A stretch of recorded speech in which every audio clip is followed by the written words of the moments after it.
Bonjour Richard. Bonjour Liselotte et bonjour à tous les auditeurs. Je vais vous parler de Macron aujourd'hui parce qu'il est de retour sur le terrain. Mais oui, c'est l'AFP qui nous le dit. Il va se rendre aujourd'hui aux assises de l'économie de la mer à La Rochelle avant de débattre avec des jeunes de l'impact des réseaux sociaux sur leur vie quotidienne. C'est les collégiens et lycéens de Rochefort qui auront le droit à ça.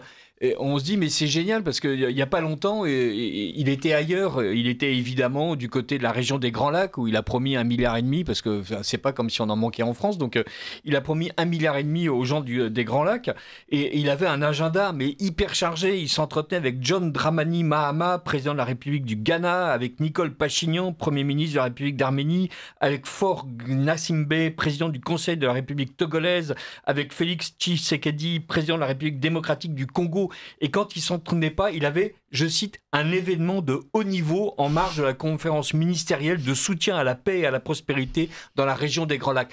Emmanuel Macron, il a des événements de haut niveau quand il est là-bas, puis après il a des événements de bas niveau quand il est en France. Il va rencontrer des lycéens en Charente-Maritime, il ne sait pas quoi faire. En fait, on lui a dit, écoute, tes événements de haut niveau, là tu planes au-dessus de la mêlée, t'es une espèce de phénix, t'es un goéland, t'es un albatros, il y a tes ailes de géant qui t'empêchent de marcher, va traîner tes guêtres, va traîner tes ailes du côté de la Charente-Maritime, tu vas parler aux gueux, tu vas te tremper dans la fange, tu vas faire un événement de bas niveau. On va pas le marquer comme ça dans ton agenda parce qu'évidemment on aurait l'air un peu blaireau, mais voilà. Et donc il est retombé, et là il retombe, et avec nous alors d'abord il est tombé au niveau de sa cote de popularité, hein. Là effectivement c'est un peu compliqué d'avoir des ailes de géant, là il a plutôt des ailes de roitelet.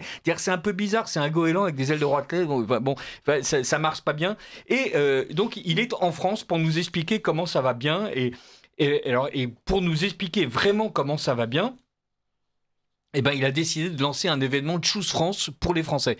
D'habitude, il lance des trucs Choose France, mais pas pour les Français. Il lance des trucs Choose France, en fait, pour les étrangers. Et les gens, ils sont reçus au Palais de Versailles. Et Macron, on a signé pour 20 milliards, on a signé pour 40 milliards. C'est un peu comme le bingo dans le Nord. Et c'est génial. Et comme ça, et les gens disent, mais c'est incroyable, le président, il est capable de signer des 40,8 milliards d'euros le lundi 19 mai.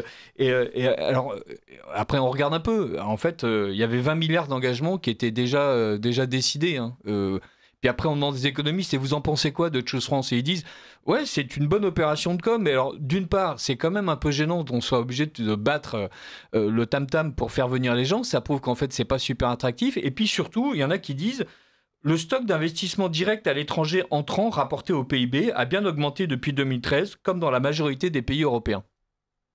En fait, Macron, il fait comme tout le monde. Et il fait pas mieux. Mais il en parle vachement. C'est des événements de haut niveau de Choose France, hein. Moi je peux vous le dire. Et il ne faut pas se mentir, la plupart des investisseurs décident d'investir ou pas indépendamment d'une réception à Versailles. Ça, c'est les économistes qui le disent. Puis après, ils disent, mais c'est un peu gênant. C'est que en fait, d'une part, l'investissement des entreprises non financières a reculé en France. Et d'autre part, en fait, les gens investissent dans plusieurs trucs. La logistique, autrement dit, on est en train de recruter des employés pour les entrepôts Amazon. Le tourisme, la France, c'est devenu un pays musée. Et l'audiovisuel, ça veut dire que Netflix a investi à Marseille pour Courtrage-May. Voilà. Et ça, c'est Choose France, hein. Voilà. Et pendant ce temps-là, les aciéries de Bonpertuis, qui existaient depuis 500 ans, viennent de mettre la clé sous la porte. Ça c'est la vraie France. Pendant ce temps-là, les emplois industriels fondent, en fait.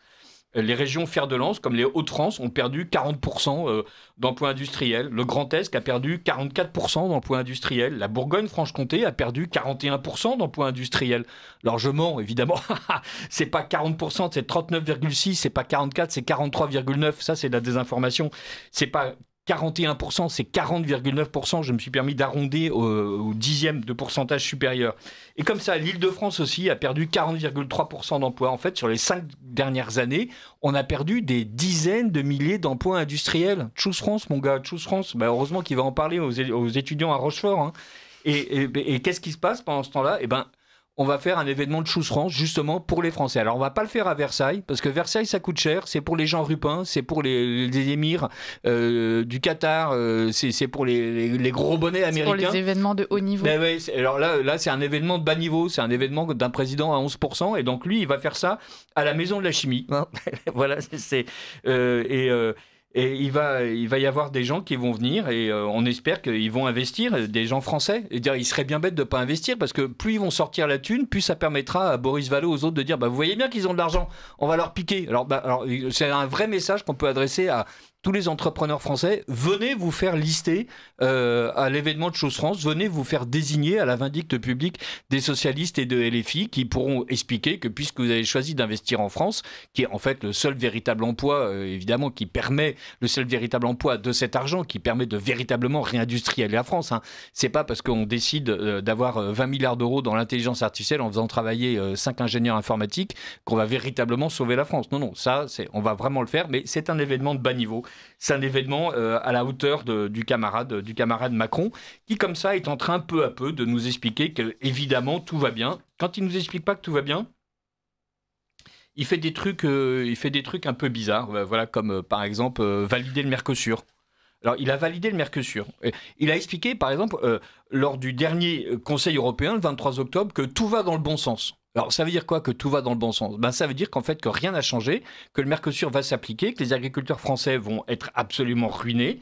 Et il a validé quelque chose dont il déclarait qu'en fait, en février, que c'était inacceptable.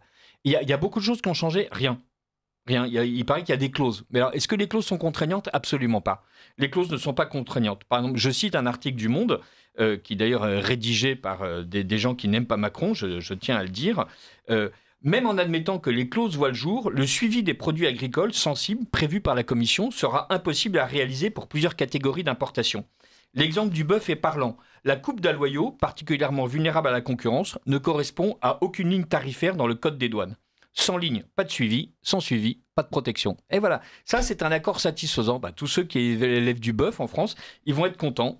Voilà, on a lâché sur le Mercosur, mais on a lâché aussi 1,5 milliard pour participer à la conférence ministérielle de soutien à la paix et à la prospérité dans la région des Grands Lacs. Alors évidemment, c'était un événement de haut niveau, c'est les Grands Lacs, c'est pas un truc de bas niveau avec un petit truc qui s'appelle la Petite France. Voilà, il y a les Grands Lacs, là on file de la thune, et puis il y a la Petite France, et on donne rien. Et plutôt on essaye d'en prendre à ceux qui en ont encore un peu. Alors de temps en temps, on se dit, mais y a-t-il un espoir ? Est-ce que malgré tout, cette présidence lamentable nous apporte quelques motifs de satisfaction ? Même pas. Il paraît que Brigitte Macron est une sale traîtresse. Elle ne voulait pas d'Aya Nakamura à la cérémonie d'ouverture des Jeux Olympiques. Vous vous rendez compte ? C'est un ouvrage sur l'histoire du rap français qui vient de nous le révéler. Les proches de Brigitte Macron auraient fait fuiter des informations sur la présence de l'artiste pour incarner la France à la cérémonie d'ouverture des JO de Paris pour mieux torpiller le projet. Ils comptaient sur l'extrême droite, en fait.